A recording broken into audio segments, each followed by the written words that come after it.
بسم الله الرحمن الرحيم داود الكلنت وعنا ونعكسن waxa la gaar waqti aad maqli jirteen qodobada wararka ugu waaweyn Soomaaliya caalamka janaalkeena gudniga wararka qodobada wararka aad ku daawan doontaan saaxiibayaal waxa kamid ah xildhibaan u dhashay dalka Sweden oo olole xooggan ugu jira sidii dalkiisa u aqoonsan lahaa maamulka Somaliland dagaalkii dhaxmaray madaxweynaha Soomaaliya iyo madaxweynaha Jubbaland oo xoog badan kaga hayno wax ka ogow sababta Kenya ay uga cabsanayso rakaabka diyaaradaha Soomaaliya ka yimaada Axmed Madoobe oo nasiib darro ku tilmaamay in aan la aqoonin cidda wadanka xukuntay cidda mas'uulka ka ah madaxweyne farmaajo oo qorshe ka dhana madaxda ka carootay shirka Garowe ka wada magaalada iyo go'aano la filan karo inay soo baxaan shir degdeg ah oo la isku yeeray Axmed Madoobe iyo xaaf Mareykanka iyo Britain oo ay ka careysan yihiin injineer u dhashay dalka Turkiga oo qarax lagu la eegtay magaalada Muqdisho iyo hubka dawladda Soomaaliya leedahay oo lagu dhabar jibinayo maamulka Jubbaland dawladda intaas waxay hayeen qodobada wararka ugu weyn markaan u diyaar garoow wararkaas oo dhan inaad ka daawataan janaalkeena ee Badweyn Times markaas waxaan ka hormariyaa xildhibaan ka tirsan baarlamaanka dalka Sweden ayaa su'aal geliyay sababta dawladda u aqoonsan laadahay maamulka Somaliland oo dal jira Managati Oscar oo kamid ah xildhibaanada baarlamaanka dalka Sweden ayaa sheegaya in booqasho uu ku tago caasimadda Somaliland magaalada Hargeysa asagoona ka dhawaajiyay in indhihiisa uu ku soo arkay nabadgelyo ka jirta magaalada Hargeysa ee caasimadda maamulkaasi Somaliland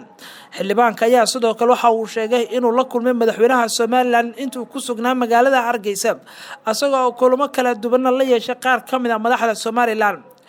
Oscar ayaa dawladdiisa Sweden iyo waliba shacabka weydiiyay sababta ay u aqoonsan la yihiin Somaliland asagoona ka dhawaajiyay in Somaliland ay buuxisay nidaamkii dawladnimo ee looga baahnaa dal baadigoobaya inuu اعتراف buuxa ka helo wadamada caalamka wuxuuna shacabka iyo waliba dawladda Sweden ba ka dalbaday in maamulka Somaliland dawlad buuxa loo aqoonsado dabadal wali waxa daawanaysan wararkii ugu waaweynaa ee Soomaaliya markan wararka kale waxa kale oo kamid ah wax ka ugu sababta Kenya ay uga cabsanayso rakaabka Soomaaliya ama diyaaradaha ka yimaada Soomaaliya xilli dawladda Kenya dhawaan ay soo saartay warbixin ay ku mamnuucayso diyaaradaha markii hore tagi jiray garoonka Jomo Kenyatta dawladda Kenya ayaa 3 maalin ka hor waxay ka dhawaajisay inay joojiso duulimaadyadii tooska ah ee Muqdisho iyo Nairobi go'aankaas ayaa waxa ay Kenya ku sheegtay in diyaaradaha ka yimaada magaalada Muqdisho lagu baari doono magaalada Wajeer iyadoo arrintaana loo sababeynayo sababo dhanka ammaanka ah muddo 2 saacadood ah oo baaritaan ah ay diyaaradaha ku sii mari doonaan garoonka diyaaradaha ee Wajeer waxaana waaxda ammaanka ee saadaasha hawada ee Kenya ay sheegtay in sababtan ay la xiriirto go'aan dhanka amniga qaabilsan dawladda Soomaaliya ayaa go'aanka Kenya ku tilmaamtay mid siyaasadeedsan siyaasadda ay ka dambayso oo aysan sax ahayn sheekada amniga la xiriirta amniga garoonka aadan cadda iyo dawladdu sheegtay inuu yahay kan ammaankiisa aad ugu sareeyo qodobada kale wararkeena saaxiibayaal waxa kamid ah madaxweynaha Jubbaland waxa uu nasiib darro ku tilmaamay in aan la aqoonin cidda wadankan mas'uulka ah ama cidda wadanka xukuntaba oo maamulka wadanka haya madaxweynaha Jubbaland Axmed Maxamed Islaam Axmed Madoobe oo shir jiraad ku qabtay wax yar kadib markii uu ka soo laabtay Kismaayo markii uu ku soo laabtay magaalada Kismaayo ayuu ka hadlay halka wadankan uu ku socday iyo waliba fashilka ku yimid shirkii Garowe Mas'uul Madoobe oo arrintan ka hadlayay ayaa waxa uu yiri waxa ajenda ahaa oo aan ka wada hadlaynay arrimaha siyaasadda Soomaaliya ugu muhiimsanaa si aan meel isla dhigno waxa soo qiray in jiraan shakhsiyaad doonaya in aragtidooda ama fikirkooda in dalkan lagu hogaamiyo waxa uu sheegay in taasi aysan suurtagal ahayn dhinaca kale waxa uu ku dheeraaday ajendaha shirka iyo sida uu ahaa shirkii ku soo dhamaaday fashilka ee ka dhacay magaalada Garowe ajendaha shirka dhexdiisa ayaan ka sameynay kow in la helo golo siyaasadeed oo dawladda federaalka iyo dawlad goboleedyada xubnaha ka ah fulin ahaan la isku wareysto oo lagu wada tashto hadii aan mar walba la wada joogeen qofna kaligiisa waxba ma qaban karo taa oo aan wax badan u dhimeyn golaha amniga waa uu sii jiraa waana wada shaqeyn doona ayuu yiri madaxweynaha Jubbaland shirkiisa jirayd arinta labaad ee uu ka hadlay madaxweynaha Jubbaland ayaa waxa qayb ka ahayd arinta galmudug oo ahayd mid aad iyo aad xasaasi u ah. Axmed Madoobe ayaa waxa uu yiri waxa uu ajendadeenu ahaa in xal dhab ah laga gaaro arinta ka jirta mushkiladaha ka aloosan galmudug. maamulka galmudug diyaar ayuu u yahay in la tixgeliyo heshiiska Jabuuti iyo waliba dastuurka galmudug, laakiin waxa uu qiray in dowladda federaalka Soomaaliya xageedu ay wax walba ay ka socon waayeen. wali xadaa wanaagsan wararka Soomaalida qodobada wararka kale ee warkeena ka haray saaxiibal waxa kamid ah madaxweynaha Soomaaliya intuusan ka soo amba bixin magaalada Garowe caasimadda Puntland waxa uu waday qorshe ka dhana madaxda ka carootay shirkan, waxaana la qorsheynayaa in go'aano ay soo baxaan saacadaha soo socda sida aan xogta aan ku helnay. warar hoose oo heshay badweyn.com ayaa sheegaya in madaxweynaha Soomaaliya Maxamed Cabdilaahi Farmaajo uu magaalada Garowe kulamo gaar ah kula yeeshay madaxweynaha Puntland, Koonfur Galbeed iyo Hirshabelle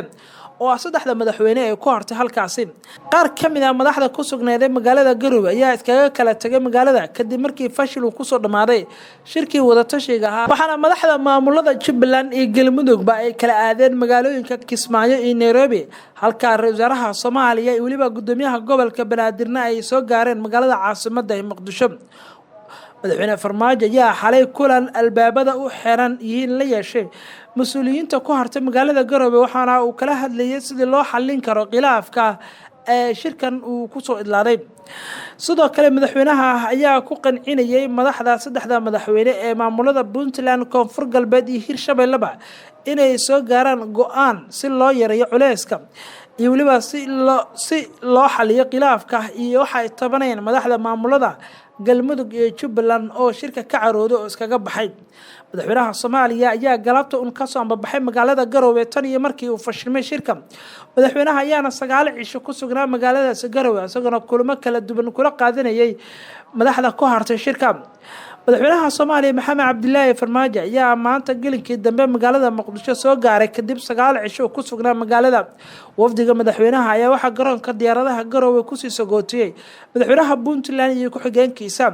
madaxweyne Farmaajo ayaa Garowe kala soo laabtay iyadoo aan wax natiijo ah aan ka soo bixin shirkii madaxda dowladda iyo waliba maamul goboleedyada. shirka Garowe oo 5 maalin ka socday ayaa madaxtooyada Puntland mararka qaar dooda shirka ay qaadanayeen in xilli dambe oo saqdi dhaxaa la isla gaaro,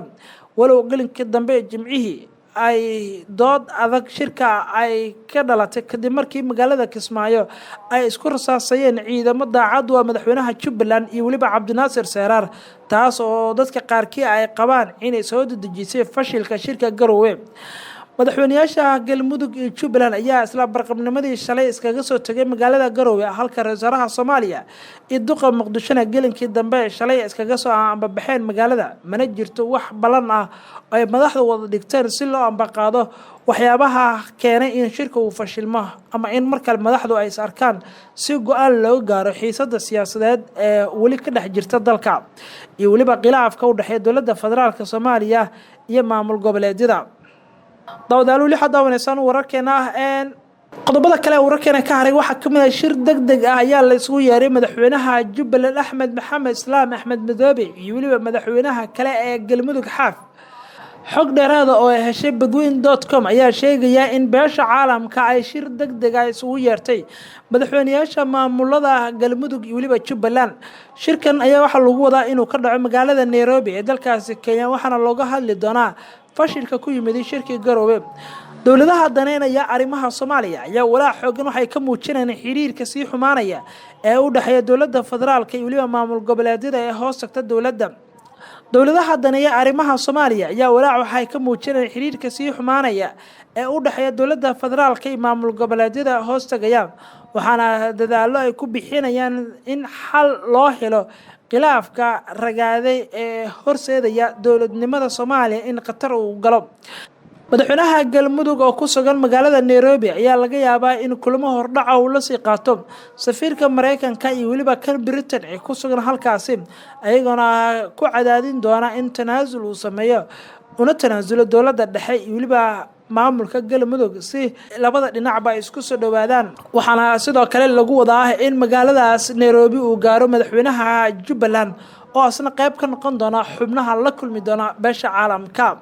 nin injineer ah oo dhashay dalka Turkiga ayaa maanta magaalada Muqdisho lagu dhaawacay kadib markii gaari uu watay lagu xiray waxyaabaha qarxa. waxaa faahfaahin dheeraad ah ka soo baxayaan qarax khasaare geysta oo duurnimadii maanta ka dhacay inta u dhaxaysa isgoyska Taleex iyo kilometer 4 ee wadada Maka al-Mukarrama ee magaalada Muqdisho. qaraxan ayaa noociisu ahaa nooca gaadiidka lagu dhajiyay waxaana lagu xiray gaari nooca xil kasta oo watay nin injineer ah oo dhashay wadankaasi Turkiga. ayaduna si gaar ah gaarigan ugu qarxay kasoo horjeedka jaamacadda City ee magaalada Muqdisho. qaraxan oo ahaa mid xoogan lagana maqlayay inta badan degmooyinka Hodan iyo Holwadaag ayaa waxa dhaawac uu ka soo gaaray injineer u dhashay dalkaasi Turkiga iyo waliba wiil Soomaali ah oo la sheegay in uu la shaqeynayay injineerka Turkiga la dhaawacay. injineerka Turkiga dhaawaca ah ee goobta laga qaaday ayaa waxa uu ku geeriyooday isbitaalka Turkidu ay maamulaan ee Digfaar halka xaaladiisa caafimaad lagula tacaalayo muwaadinka kale Soomaaliyeed ee gaariga la saarnaa. magaalada caasimadda Muqdisho ayaa xasiloonaday tan iyo markii la gudagalay bisha barakeysan ee Ramadaan mana jirin qaraxyo ka dhacay laakiin qaraxan ayaa naqanay kii ugu horeeyay ka dhaca caasimadda tan iyo markii la gudagalay bisha barakeysan ee Ramadaan. dawadayaal qaybihii ugu dambeeyay wararkeena ayaa la soo gaaray qodobka ugu dambeeya hubka dowladda federaalka ay leedahay ayaa markan waxa la tilmaamayaa in lagu dhabar jibinayo maamulka madaxweynaha Jubbaland Axmed Maxamed Islaam Axmed Madoobe iyaduna ay soo tarayso cabashada loo jeedinayo dowladda federaalka Soomaaliya. dowladda Soomaaliya doonaysa wacadna ku martay inuu soo laaban madaxweynaha Jubbaland Axmed Maxamed Islaam Axmed Madoobe doorashada ka dhici doonta Jubbaland dhamaadka sanadkan. hubka ugu weyn ee dowladda u adeegsanayso in ay ka hortagto Axmed Madoobe ayaa waxa ay tahay 3 musharax oo ay dowladdu ay gadaal ka riixayso. 3 musharax ayaa kala ah Cabdinaasir Seyraar Maax, Cabdirashiid Maxamed Xidig iyo waliba Maxamed Cabdilaahi Salaad Omar. maxamed Cabdilaahi Salaad Omar waa wasiirka gaadiidka iyo dulista hawada halka xildhibaan Cabdirashiid Xidig uu yahay xildhibaan ka tirsan golaha shacabka. Cabdinaasir Seyraarna hore waxa uu soo noqday afayeenkii Jubbaland wuxuu ka mid yahay 3 musharax ee hadda ugu cadcad ee u tartamaya doorashada Jubbaland. waa dagaal kale oo madaxweynaha Jubbaland oo wajahayo xilli uu shalay inuu ka soo laabtay shirkii Garowe ee fashilka ku soo dhamaaday. warbaahintan uu sheegay in dowladda federaalka ay cadaadis xooggan ku hayso maamulkiisa waxaana soo baxaya digniino loo jeedinayo dowladda ee lagu dhaliilayo in faragelin xooggan ay ku hayso siyaasadda maamulkaasi Jubbaland. la taliyaha dhinaca amniga ee maamulka Jubbaland ayaa waxa uu sheegayaa in dowladda federaalka Soomaaliya faragelin dhanka amniga ay ku hayso iyo waliba qalqal ammaanka isagoona ka digay in maamulka madaxweynaha Jubbaland hadda hogaamiyo in qalqal dhanka amniga loo horseedo. daawadayaal guud ahaan halkaas aan kusoo gagabeynaa wararkii aad ka daawaneysaan janaalkeena gudniga wararka. daawada haddii aad nagu cusubtaa fadlan subscribe dheh oo rukumo janaalkeena qaybta hoose nagu rabixi aragti ifriina.